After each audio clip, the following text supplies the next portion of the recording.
Iran మీద America, Israel మొదలెట్టినటువంటి యుద్ధం మధ్యప్రాచ్యం అంతా గనక ఫుల్ ఫ్లెడ్జ్డ్ వార్‌గా మారిపోయింది. రోజులు గడిచే కొద్దీ తగ్గే మొహం కనిపించట్లేదు. అది పెరుగుతూనే ఉంది. ప్రపంచమంతా కూడా దీని బాధితులుగా మిగులుతూ ఉన్నారు. చాలామంది ఇక్కట్ల పాలవుతూ ఉన్నారు. అవి ఇంకా ముదరబోతూ ఉన్నాయి. 1, 2 రోజుల్లో ముగిసిపోతుందనుకుని అమెరికా, ఇజ్రాయెల్ గల్ఫ్ కంట్రీస్‌కి చెప్పారు. కానీ అదక్కడ చరిత్ర మర్చిపోలేనంత వినాశనాన్ని మిగిలిస్తూ ఉంది. మా మీద దాడి చేశారు కాబట్టి మేము రిప్లై ఇస్తామంటుంది ఇరాన్.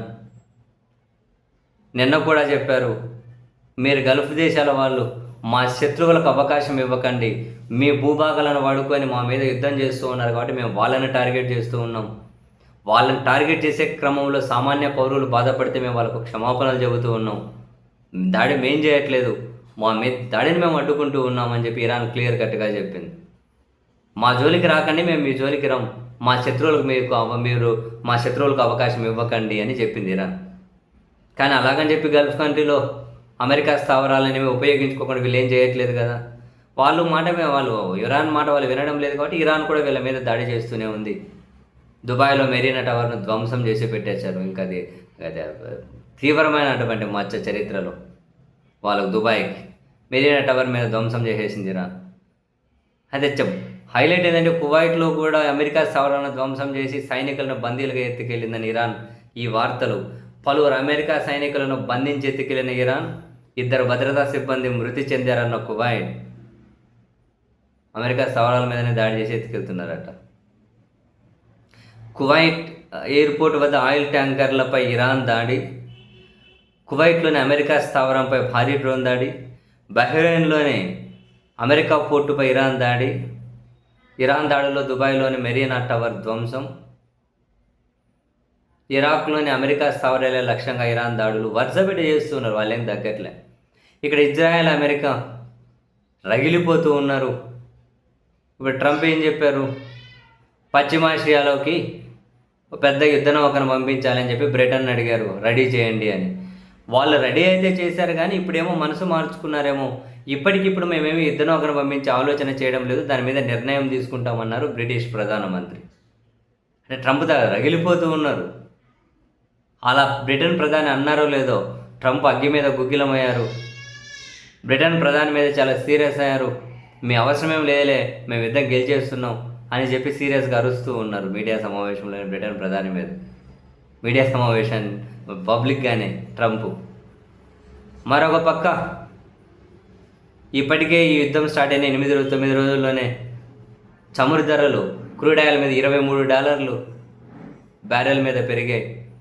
అది త్వరలో $100 చేరుకుంటుంది అంటున్నారు. ప్రపంచానికి వాంచిపోతుంది. ఇప్పటికిప్పుడు యుద్ధం గెలిచే పరిస్థితులు లేవు. ఎవరు వెనక్కి తగ్గే పరిస్థితులు లేవు. అమెరికా, ఇజ్రాయెల్ ఫ్రస్ట్రేషన్లో ఇరాన్ మీద ఆసుపత్రుల మీద దాడి, స్కూళ్ళ మీద దాడులు, పౌర విమానాశ్రయాల మీద దాడులు, చివరికి ఇప్పుడు ఆయిల్ ట్యాంకర్ల మీద, ఆయిల్ బావుల మీద దాడులు. అత్యంత భయంకరమైన బాంబులు, విమానాలు వాడుతూ ఉన్నారు. అయితే తాజాగా నెతన్యాహు ఒక సంచలన ప్రకటన చేశారు. మరో 6 నెలల పాటు యుద్ధం చేయాల్సిన పరిస్థితులు రావచ్చు, మేము దానికి సిద్ధపడుతున్నాము అని. ఎక్కడో బంకర్లలో కూర్చొని ప్రకటనలు చేస్తారు. ఇక్కడ ప్రజలేమో వాంచిపోతూ ఉంది. ఇంకో 6 నెలలు యుద్ధం చేస్తారంటే ఆయన. ఇలా జీవితం అంతా యుద్ధం చేయడమే అయిపోయింది. ఓడి దగ్గర ఎప్పుడు. దానికోసం అని చెప్పి మళ్ళీ అమెరికా నుంచి 12,000 శక్తివంతమైన బాంబులు కొనుక్కొని వచ్చారు. ఇజ్రాయెల్ అగ్రిమెంట్ బాంబులు తీసుకొని వస్తున్నారు. ఇంకా అవి చేరినాయో లేదు. 6 నెలల పాటు యుద్ధం చేయాల్సి వస్తుందట. ట్రంప్ 5 వారాలు అన్నది ఇప్పుడు 2 నెలలు అంటున్నారు.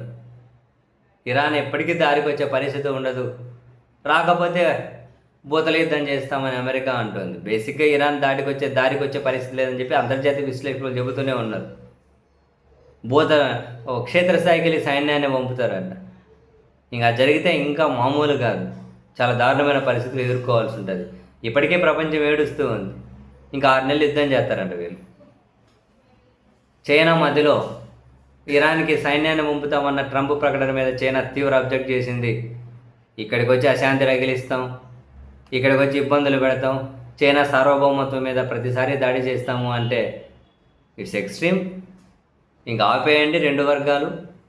ఇంక ఇవి ముదిరినాయి అంటే ప్రపంచమంతా చూస్తూ ఉండాల్సిన పరిస్థితి అయితే ఎప్పటికీ ఉండదు. మేమైతే శాంతి కోసం సిద్ధంగానే ఉన్నాం. శాంతి చర్చలు జరపాలంటే మేము మధ్యలో వంతెనలాగా ఉపయోగపడతాం. కాదు కూడదని చెప్పి అశాంతి రగిలిస్తూ పోతుంటే మాత్రం మేము అటువంటి పరిస్థితులను చూస్తూ ఊరుకోమని చెప్పి కూడా చైనా అఫీషియల్గా ఒక ప్రకటన విడుదల చేసింది. ఏం జరగబోతుందో